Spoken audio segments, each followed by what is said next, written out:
Hello everyone, and welcome to episode 7 of Fully Vetted. Today we interview Jake Morrow and his father Steve. Each owns a Corvette, and while you might think that Jake was influenced by his father, it's actually the other way around. It was Jake's experience with his Corvette that prompted Dad to purchase his 2019 Grand Sport. Jake takes us through his journey from skateboarder to Corvette drifter to Corvette influencer. Be sure to check out Jake's Instagram channel, WarVet. And while we're at it, remember to like, subscribe, and share this video. By doing so, you can be a part of helping to grow the channel so that we can bring you even more rare and exciting interviews. So sit back and enjoy the show while Jake introduces us to the world of drifting with his 2001 Corvette. So gentlemen, welcome. Steve, Jake, welcome to Fully Vetted. This is going to be a pretty exciting interview. This is our first double interview. Father and son team we have here. And Jake, I want to know what it is about drifting that got you so interested in the sport itself and how you've contributed to it with your car. So start at the beginning of that process and tell me what it's been like for you and what's going on. Well, a lot of it was like I wanted to get into motorsports, but like it costs so much money to get into like really any motorsport's expensive, but drifting was a very good like, entry level motorsport to get into, where you can go out in a stock car, you can throw the car around, and it's not like competition based to where it's like you're battling like times. Instead it's like more style points. And like growing up I was always into like skateboarding and stuff like that, and drifting kind of goes like hand in hand in a way, like with the way that the events are organized, where it's not necessarily like a team competition, but it's also like about style and like high adrenaline and like kind of finding that perfect balance of like not spinning out. And so that always looked like really appealing to me. And so I was looking on YouTube and I stumbled upon a video back in 2012 or 2010. And it was about a drift event in Europe. And it was called JDM All-Stars. And I like watched it and I was like, oh, I fell in love. And then I ended up buying a Nissan 240. And then that was, I always wanted to get into drifting, but the car was never reliable enough because it was, at the time, I think like 25-year-old Nissan, and it was like it's seen some better days, and so it was always trying to like get into it, but it was like never there, but it was like always where I wanted to go. And so I kind of graduated and kept changing cars, and then I finally got this one that kind of sealed the deal to where I was able to drive it, and I would drive there to the track, drift it all day, and then drive it home, and it was like no issues, and it was great. And then it slowly progressed into where it's at now. Nice. So what I understand about drifting is it's basically an import sport. It's dominated by import sports. And so for you to bring a Corvette to the show is a game changer, right? So tell me about that. What made you think that a Corvette would be something better than besides the fact that the Nissan was unreliable? Okay. A lot of it was, so when I had the Nissan, it was for the most part stock. It had some springs on it, but nothing like crazy. And I ended up getting to the point of where the motor was starting to die out, and I was like, okay, so I swapped it with a 1UZ from a Lexus, and it's just like a little 4-liter V8. Not a lot of support for those motors. It was a cool idea. It was cheap. I was working at Walmart at the time, so it was like what I could afford. And so I drove that, and it was still never reliable enough. There was a lot of like shop drama that all unfolded from that. Didn't get the car back for like 2 years. Finally got it back, and it would like idle at like 3,000. And so it just overheat if you weren't moving. And so it was like, oh, I'm never going to be able to drift this car unless I completely redo it all over again. And I didn't want to go through that process because it was like a whole horror story of like the previous 2 years of dealing with it. And so I ended up selling it, but it was, I was a big fan of like the noises that like V8s had. And I really liked the look of like the Nissan 240 hatchbacks. And I was like, well, I want to get something similar body style, but I want a V8. And I'm like, Japan doesn't really make a lot of like V8 sports cars. And so it was like kind of like browsing around, and I found like Corvettes were really cheap because I think they had a big stigma with like a lot of like old people owned them. And so it kind of like there wasn't a huge market. Like Camaros were more expensive and like Firebirds were more expensive, but Corvettes were still cheap. And so I was like, okay, so I bought it back in 2012, and it was kind of like same body style, same everything, and it had an LS in it. And it was kind of like, just kind of all the pieces kind of fell into place of where it was just like, oh, this is a great car. And then daily drove that for 100,000 miles. And then I decided, well, I can make a drift car, or I could drift this one. And because I was thinking, the car's got 180,000 miles now, and I'm like, it's not worth anything. And so I was like, if I sell it, I'd much rather total it out than sell it, was my mindset. And so I started drifting it back in 2018. And there was a couple people, but it wasn't like it is like today, where people are looking for Corvette specifically for drifting. It was kind of like people were starting to kind of like get aftermarket support with like knuckles and stuff like that for angle, because that was their big thing that they struggle with when it comes to like being stock wise. But like other than that, if you put an angle kit on them, they're very competitive cars. Good. That's awesome. And so what's been the response from the drifting world about you drifting a Corvette?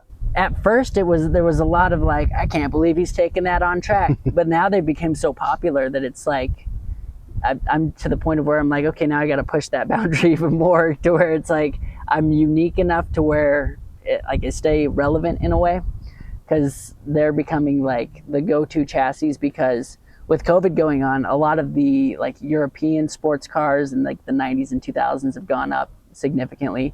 Anything Japanese has gone up like significantly, because you have a lot of things like a lot of like wrappers nowadays. Like the best way I kind of describe it is kind of like in 2000, wrapping was like you had Escalades, spinner wheels, and like the bling bling era.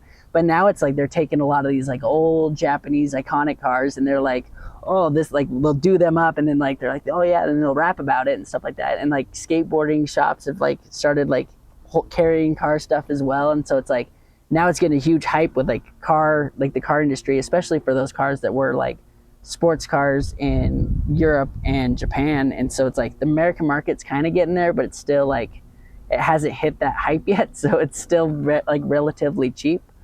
So it's been nice on that aspect of where. Let's get back to this car as far as what kind of modifications you had to do to it in order to take it out on the track. So I drifted it stock for about a year. Okay. And then I ended up putting a SLR angle kit on it, and that 9-day difference, it was actually like driftable. Before it was like I was autocrossing with like a little bit of like the tires would screech, but I would be like just barely angled, and if you went a little bit over, you'd just spin out, because they only have, from factory, they have 26 degrees of angle, so you don't have a lot of wiggle room to play with.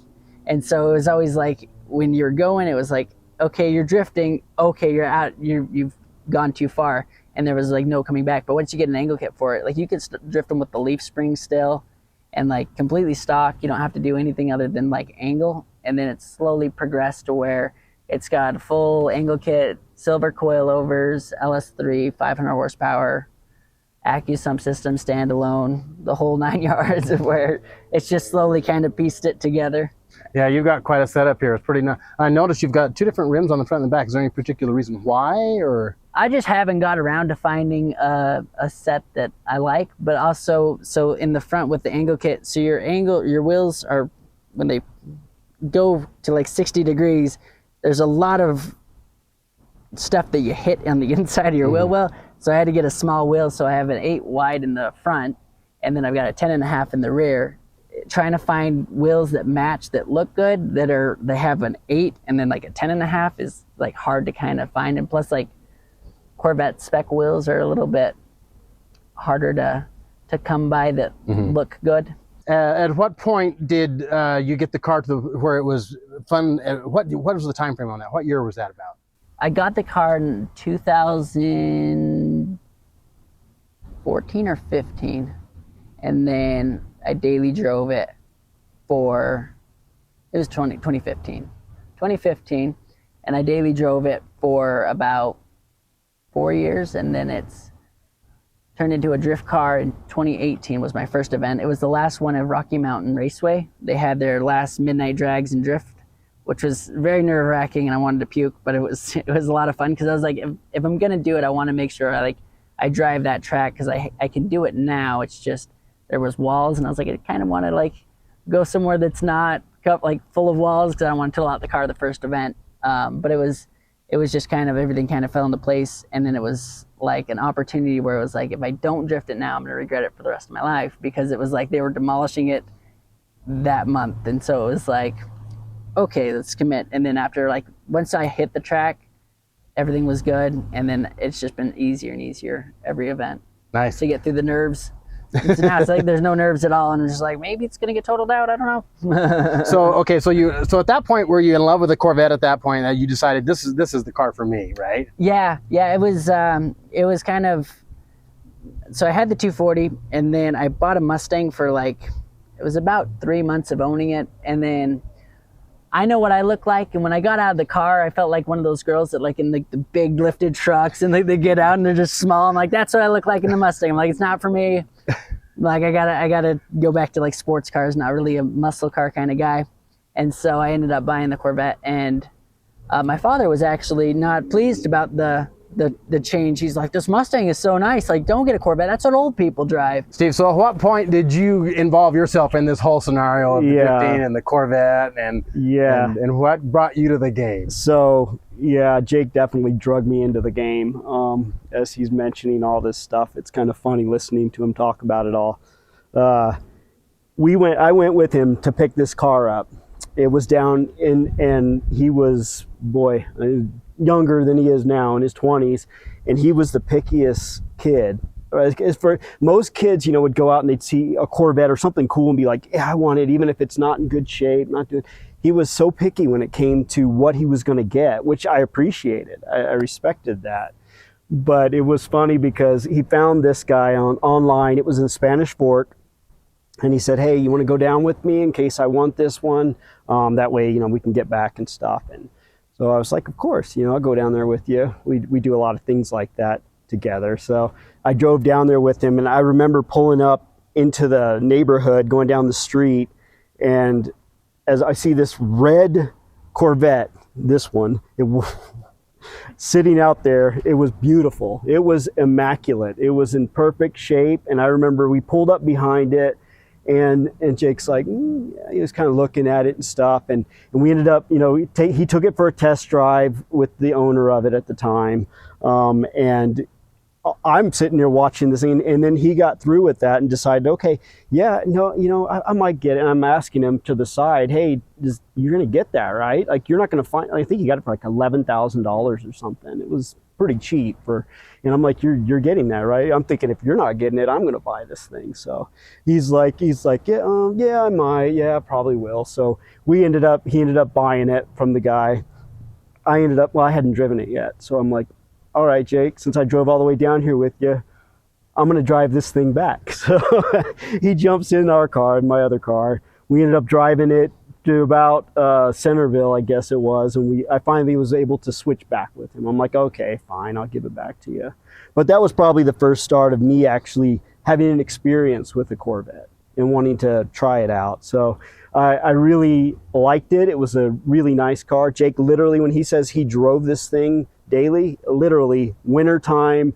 That's why it's just funny when he takes it in a reserve approach, but it would be snowing out, he'd be driving that. I don't know, I saw him drive it and I was hesitant. I'm like, insurance is going to be a lot, I'm being the dad telling him all these things that you shouldn't be doing. And but he was kind of set on getting it, and I had learned at that point that and I didn't, it was all on him.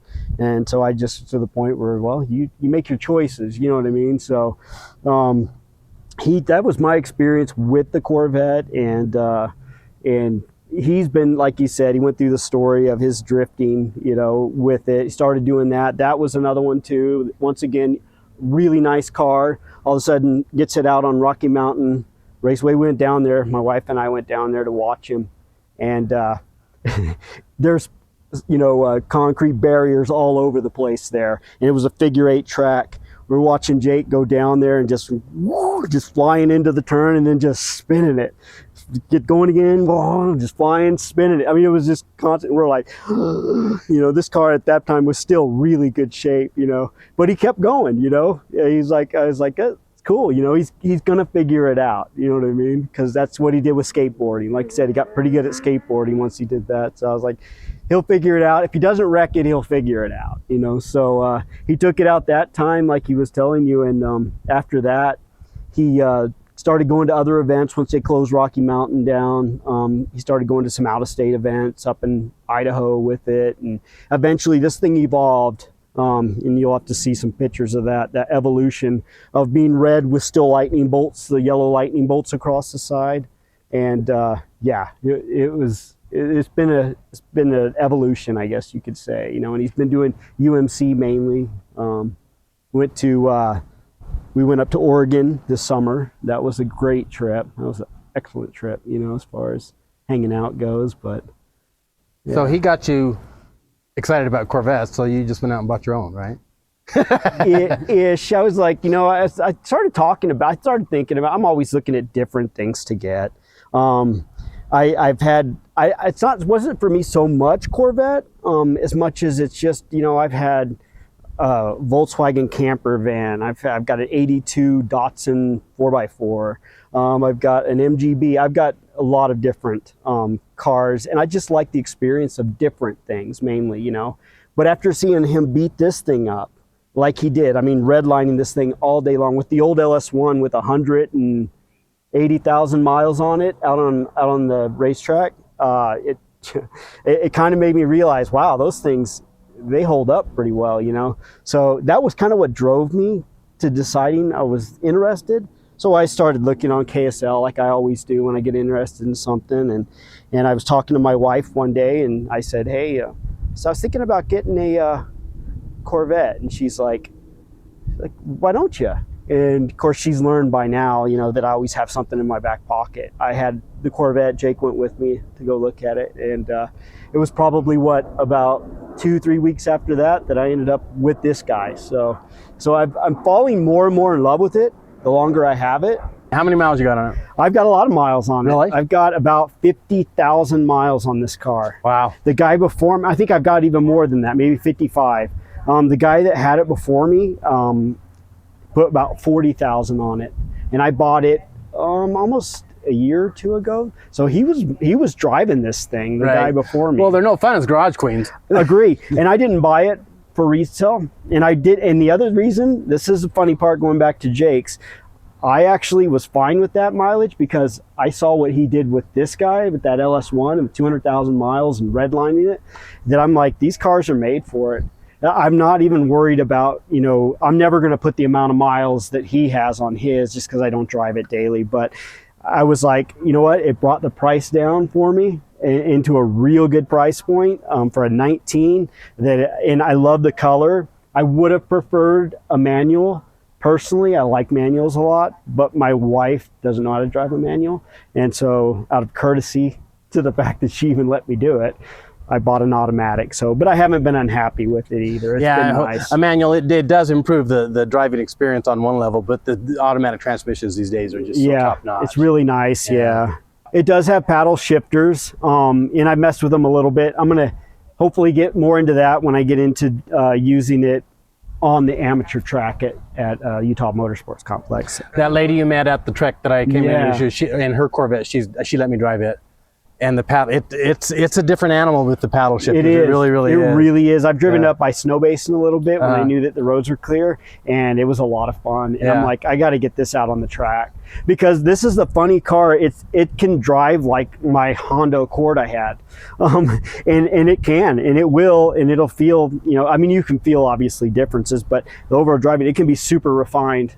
But when you get into it, it opens up and turns into a totally different car. Wow. That's the one thing I really like about it. I love the color of it. So for this Grand Sport, this is got what they call the Heritage Package.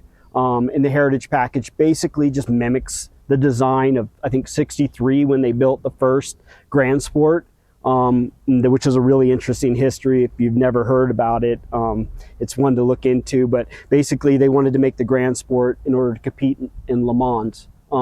And they actually, the heads of Chevy actually squished it. They tried to squish it while the developers were in the middle of it, the engineering, but they went ahead and they still built like 2 of them. And it ended up being a really big success. So that 62, they've done a few models throughout the generations, I believe. They did so that was the C2, and then I think they did a C4 version, a C6 version. I don't think they did the 5, and then they've done the 7. So yeah, so but the paint job just mimics the exact kind of paint scheme of that original, which I like that. I like red, white, and blue, of course, American car. You can't Absolutely, yeah. It's the complete Grand Sport paint job all around. Yeah. It's nice. The only thing I've done differently that you'll see on it, it's got aftermarket wheels.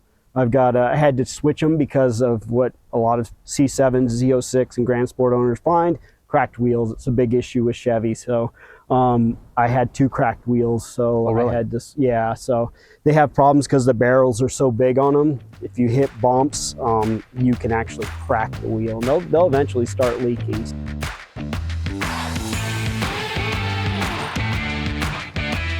Look under the hood here. I want you to explain a couple of things to me about the LS motor that Sure. I mean, what came stock in this normally? It came with an LS1, Okay. and then I swapped it over to a crate motor LS3 from GM Performance. And the LS1, what's the cubic inches of the LS1s? It is a 5.8 or a 5.7. And the LS3 This is a 6.3. 6.3. Okay. And are they considered a small block? Yeah, Are they? Okay, that's pretty awesome. Yeah. and you can buy them straight from GM. And when I bought mine, it was 7. They've gone up to 10. So I was glad I bought it when I did. But for the most part, it's all stock as far as the internals go. It does have a bigger cam. And then other than that, it's got long tube headers. And then it's got just the custom intake that my friend made, that I made a little hole to poke out.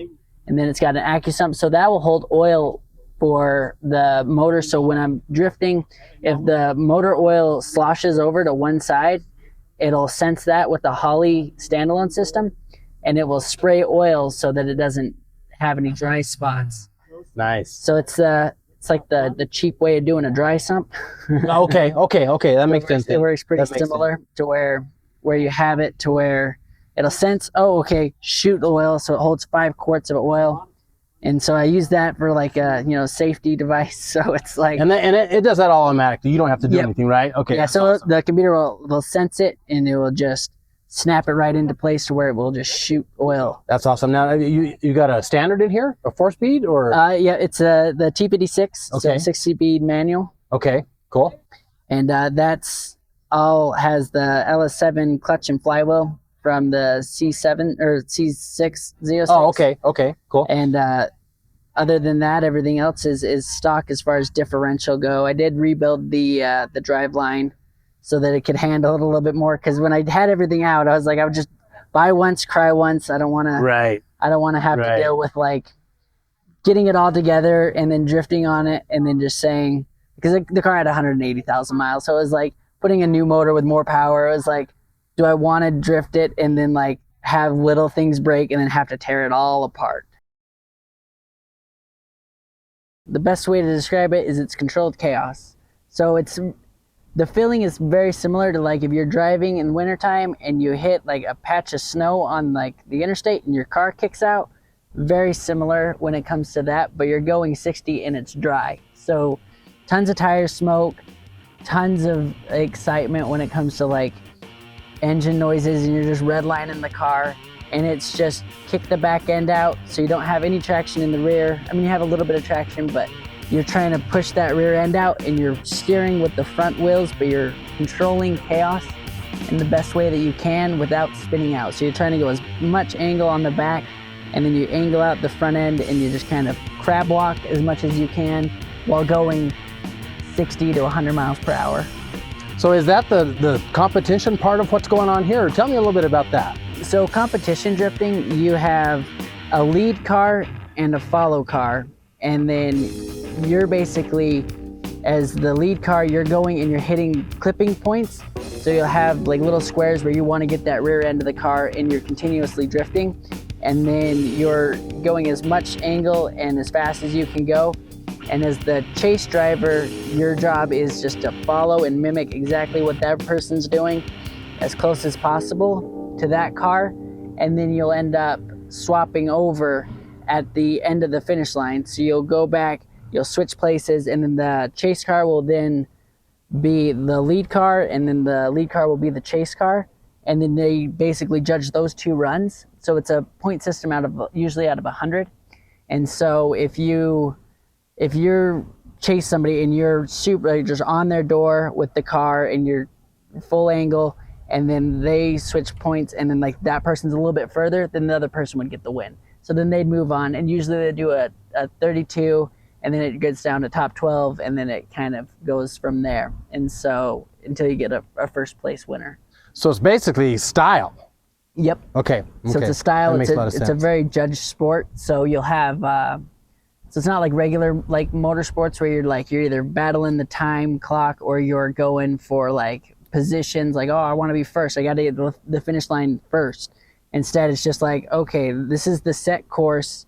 Let's drive together, and then let's just like, you're just trying to one up the next the driver that you're driving with, and they're trying to do the exact same thing. And by the end of it, they just kind of, okay, this person had more speed, more angle. This person had better proximity, and then you kind of run the 2 lines together, and then you choose the winner from there. So Steve, at what point did you become involved in the process? I was in it from the beginning with him. Like I said, that first day that we ended up going out to Rocky Mountain, I was pretty much hooked. Not just for Jake, but for all the other people. The friends the people that are doing this are amazing people, fun people, smart people. It just became something that it was pretty easy for me to find interest in. When I started going with Jake at UMC, which is what he went to right after that event at Rocky Mountain, I started riding with him. So, because you can ride along, you can do ride-alongs out there, which is, from a spectator perspective, is super cool. The cost of going out there for an event as a spectator is nothing. It's free. You can go up, you can be right at the track. It's very immersive. You can be right in the smoke and in the tire. You know, I come home and I have just rubber tires all over my face and stuff. And then for doing ride-alongs, you know, you can get ride-along passes. I think the ride-along passes right now for Salt City Drift are running around $30 a day, and you can do unlimited rides. You can just run up to someone and say, hey, can I ride with you? You know, for a long time I've been riding with Jake. I would ride all day long with him. We just have a blast. You know, it was fun. He scares me, you know what I mean? But at the same time, I really know he can drive well, so I'm pretty comfortable with it. The only time that he kind of threw me was one time we were out there drifting along a cement barrier. He was getting really close to it, and of course he's sliding sideways. I'm on this side and he's over here looking at me, and then we got done and he said, you know what's funny is watching your face and watching you clinch up when we get into that turn, and at first I'm thinking, oh my God, like, why are you looking at me when we're flying into a turn sideways? But he's really a good driver. I'm very comfortable riding with him. I would ride all day with him. I still do ride a lot with him. And I've always thought, oh, I'm a better driver than him. You know, I'm his dad, so I got this, you know, and until I actually went out and did it. And it just, I don't think I could do it. One day I'm going to take that out there though. One day when there's not a lot of people, I'm going to take it out with him.